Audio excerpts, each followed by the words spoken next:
Hi എല്ലാവർക്കും നമ്മുടെ പുതിയൊരു വീഡിയോയിലേക്ക് സ്വാഗതം. ഇന്ന് ഞാൻ എങ്ങനെ ചമ്മന്തിപ്പൊടി ഉണ്ടാക്കുന്നതെന്നുള്ളൊരു വീഡിയോ ആണ്.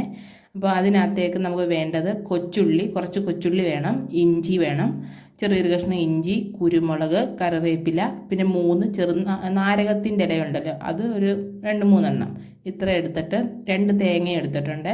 2 തേങ്ങയ്ക്ക് ഇത്രയും സാധനം എടുത്തേക്കുന്നത്. ഇതെല്ലാം കൂടെ ഈ തേങ്ങയ്ക്കകത്തിട്ട് കൊടുക്കാം. തേങ്ങയ്ക്കകത്തിട്ട് കൊടുത്തിട്ട് വറുത്തെടുക്കാം. നമ്മൾ നല്ലപോലെ വറുത്ത് കൊടുക്കണം, അടുക്കി പിടിക്കരുത്, എപ്പോഴും ഇളക്കിക്കൊണ്ടേ ഇരിക്കണം കേട്ടോ.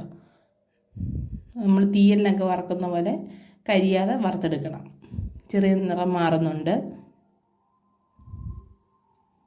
നല്ലപോലെ നമുക്ക് വറുത്ത് കൊടുക്കാം.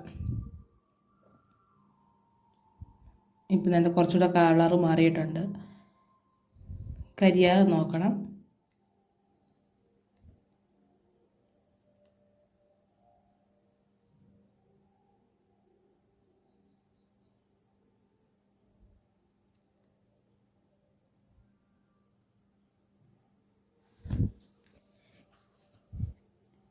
എൻ്റെ ചാനൽ സബ്സ്ക്രൈബ് ചെയ്യാത്തവർ സബ്സ്ക്രൈബ് ചെയ്യണേ, ലൈക്ക് ചെയ്യണം.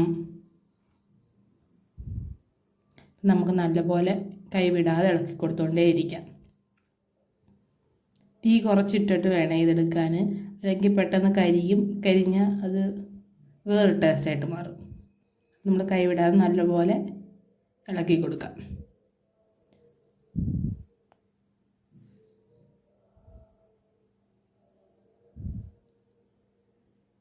അപ്പോൾ നമുക്ക് തേങ്ങ ഈ നിറത്തി വന്നിട്ടുണ്ട്. ഒരു കാപ്പിപ്പൊടി കളറാവുന്നിടം വരെ നമ്മൾ നല്ലപോലെ വറുത്തെടുക്കണം.